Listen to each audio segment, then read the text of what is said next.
오늘 우리에게 주신 하나님의 말씀 마태복음 14장 22절부터 36절의 말씀입니다. 신약성경 24쪽입니다. 마태복음 14장 22절부터 36절의 말씀을 드라마 바이블로 낭독합니다. 예수께서 즉시 제자들을 재촉하사 자기가 무리를 보내는 동안에 배를 타고 앞서 건너편으로 가게 하시고 무리를 보내신 후에 기도하러 따로 산에 올라가시니라. 저물매 거기 혼자 계시더니 배가 이미 육지에서 술이나 떠나서 바람이 거스름으로 물결로 말미암아 고난을 당하더라. 밤사경에 예수께서 바다 위로 걸어서 제자들에게 오시니 제자들이 그가 바다 위로 걸어오심을 보고 놀라 유령이라 하며 무서워하여 소리 지르거늘 예수께서 즉시 이르시되 안심하라.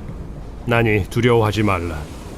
베드로가 대답하여 이르되 주여, 만일 주님이시거든 나를 명하사 물 위로 오라 하소서. 오라. 베드로가 배에서 내려 물 위로 걸어서 예수께로 가되 바람을 보고 무서워 빠져가는지라 소리질러 이르되 주여, 나를 구원하소서. 하니 예수께서 즉시 손을 내밀어 그를 붙잡으시며 이르시되 믿음이 작은 자여, 왜 의심하였느냐? 배에 함께 오름에 바람이 그치는지라. 배에 있는 사람들이 예수께 절하며 이르되 진실로 하나님의 아들이로소이다. 그들이 건너가 게네사렛 땅에 이르니 그곳 사람들이 예수이신 줄을 알고 그 근방에 두루 통제하여 모든 병든 자를 예수께 드리고 와서 다만 예수의 옷자락에라도 손을 대게 하시기를 간구하니 손을 대는 자는 다 나음을 얻으니라. 좋은 아침입니다. 오늘 새롭고 놀라운 주님의 은혜가 우리 가운데 충만히 임하시기를 소망합니다. 아멘. 어제 이야기했던 오병이어의 사건은 정말 어마어마한 사건이었습니다. 또 초자연적인 상황을 떠나서 어떤 랍비도 어떤 지도자도 10,000명이나 넘는 사람들을 배불리 먹인 적이 없었기 때문입니다. 그런데 이 사건의 이후의 상황도 의외입니다. 무엇입니까? 예수님은 이 기적의 현장을 급히 해산시키셨습니다. 특별히 제자들을 재촉하여 배를 태워 건너편으로 가게 했습니다. 그리고 배불리 먹인 무리도 모두 집으로 돌려보냈습니다. 이렇게 조치를 취한 이유는 마태복음에서는 적고 있지 않지만 요한복음에서는 자기를 억지로 붙들어 임금으로 삼으려는 줄 아시고 라고 말했습니다. 그래서 예수님이 제자를 급히 보낸 이유도 이런 무리들의 열망에 휩쓸리지 않도록 미리 보내신 것입니다. 보통 저희들 같으면 충분히 그 상황을 만끽했을 텐데 그러한 상황들이 제자로 살아가는 것에 불필요하거나 방해가 됨을 주님이 아셨기에 그렇게 미리 하신 것입니다. 그렇다면 우리는 이러한 교훈을 알고 기억할 필요가 있는 것입니다. 높아지거나 인정받으면 또 권력을 갖게 되면 주님을 덜 바라보게 되는 사람들의 상습적인 태도를 한 번쯤 돌아보며 이렇게 자리를 피하는 지혜를 묵상해 보시기 바랍니다. 또 제자를 보내고 무리도 보낸 후 예수님의 행동을 우리는 주의 깊게 봐야 합니다. 23절 말씀을 제가 읽어보겠습니다. 무리를 보내신 후에 기도하러 따로 산에 올라가시니라. 저물매 거기 혼자 계시더니. 아멘. 예수님은 신성과 인성을 모두 가지신 분이십니다. 예수님이시라면 기도를 굳이 하지 않아도 되지 않았을까요? 그런데 복음서에서 예수님의 기도의 흔적을 우리가 생각하는 것보다 많이 찾을 수 있고 습관적으로 그렇게 하셨음을 볼 수 있습니다. 그리고 지금 이 순간에는 굉장히 피곤하신 상황임에도 불구하고 주님은 일부러 시간을 내어 기도하셨던 것입니다. 예수님은 왜 기도하셨을까요? 여러분, 기도가 무엇입니까? 기도는 우리가 잘 아는 대로 하나님과의 대화입니다. 왜 예수님은 최선을 다해 하나님과 대화를 하셨을까요? 여러 가지 이유가 분명히 있었을 것입니다.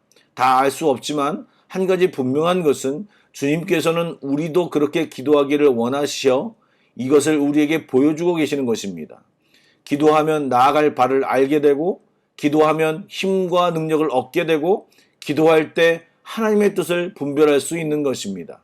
세상에 우리가 매몰되어 있으면 우리는 상황이 되어지는 대로 가게 되어 있는데 하나님과 대화를 하면 상황이 아무리 급해도 하나님의 뜻을 찾아갈 수 있는 것입니다. 사람이기에 가지는 근시안적 사고를 벗어나 입체적인 사고 또 하나님의 섭리를 선택할 수 있는 것입니다.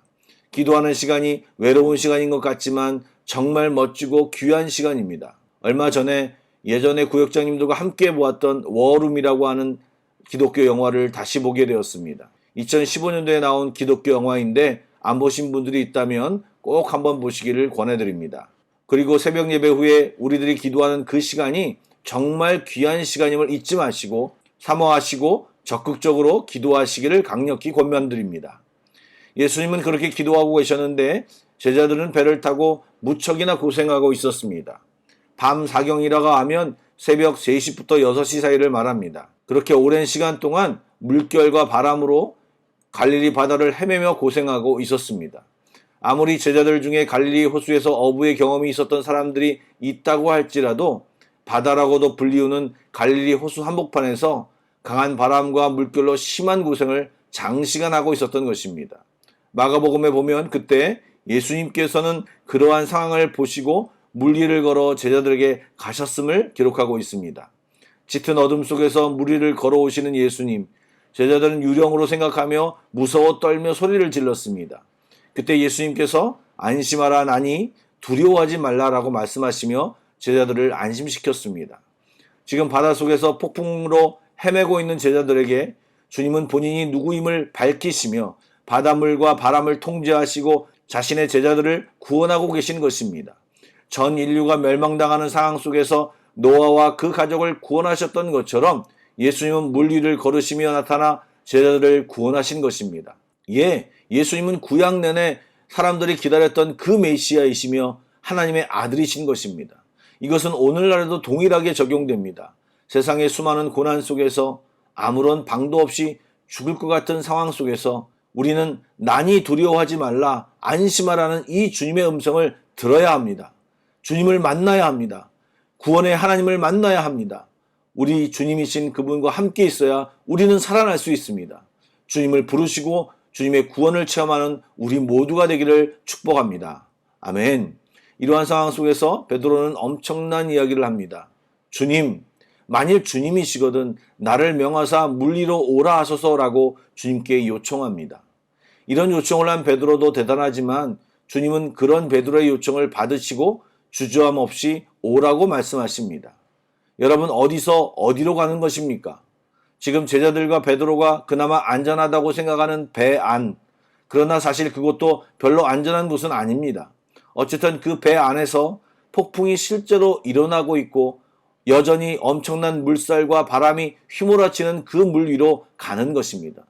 물리적인 설명이 그렇지만 그것은 과학적이고 이성적이고 경험만이 인정되는 곳에서 말씀만 의지하는 믿음의 세계로 걸어가는 것입니다.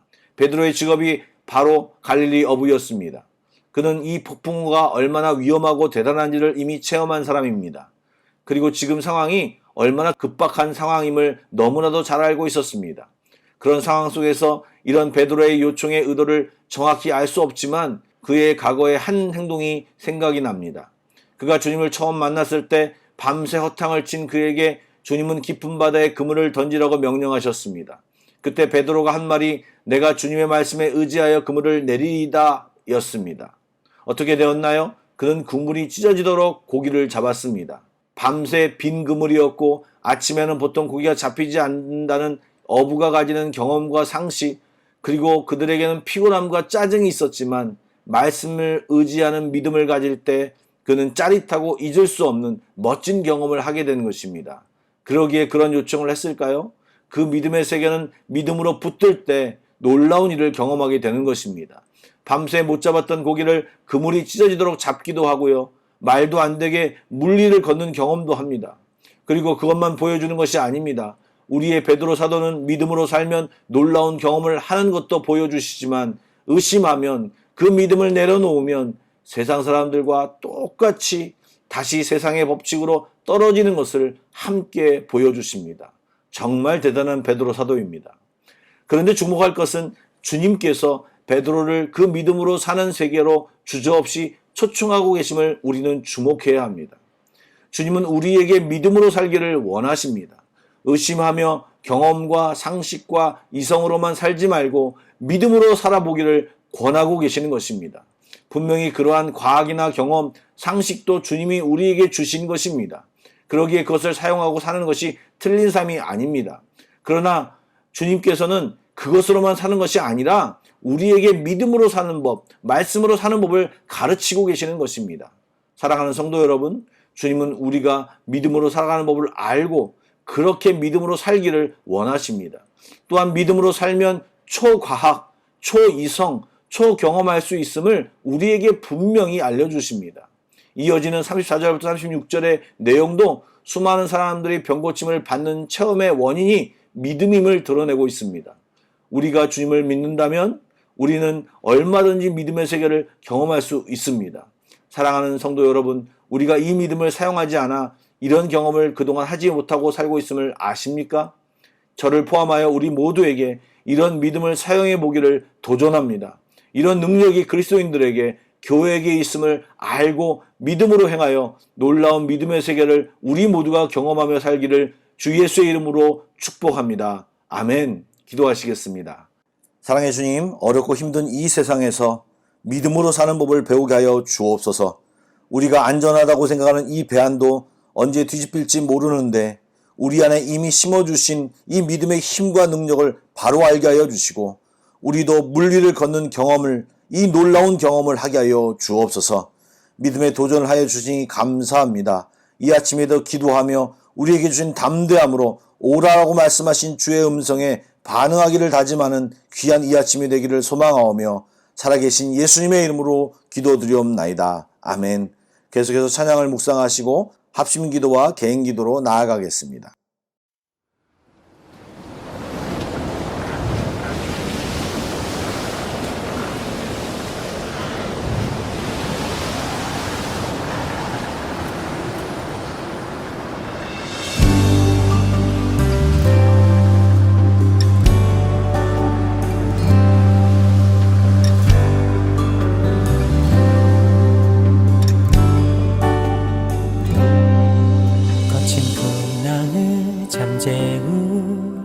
이미 내게는 없어 뱃머리를 돌려 다른 곳으로 갈까 나의 능력을 의지해 맘이 고단해질 때 내게 다가오는 그의 음성 들리네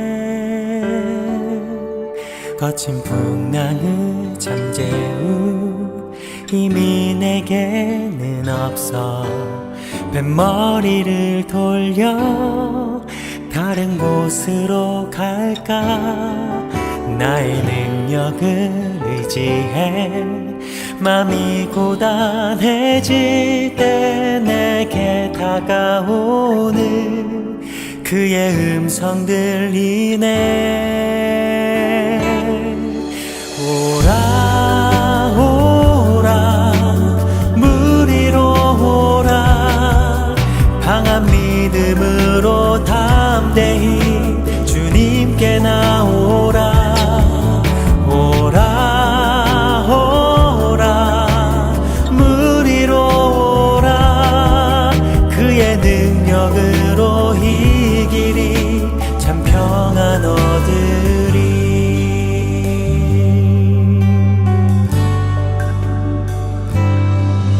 거친 풍랑을 잠재우 이미 내게는 없어 뱃머리를 돌려 다른 곳으로 갈까 나의 능력을 의지해 맘이 고단해질 때 내게 다가오는 그의 음성 들리네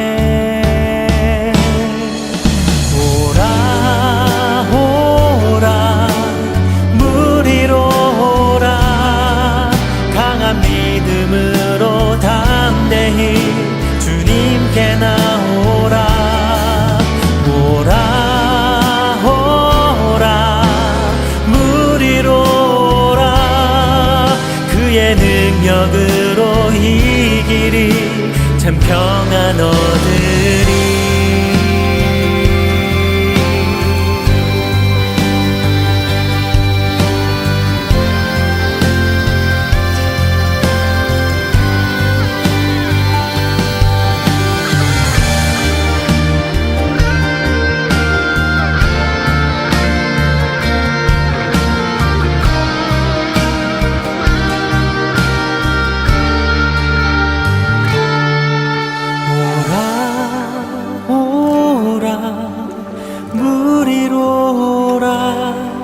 강한 믿음으로 담대히 주님께 나오라.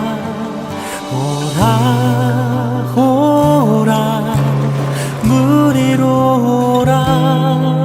그의 능력으로 이 길이 참 평안 얻으리. 오라 오라 무리로 오라. 강한 믿음으로 담대히 주님께 나오라. 오라 오라 무리로 오라. 그의 능력으로 이 길이 참 평안 얻으리. 오라 오라 무리로 오라.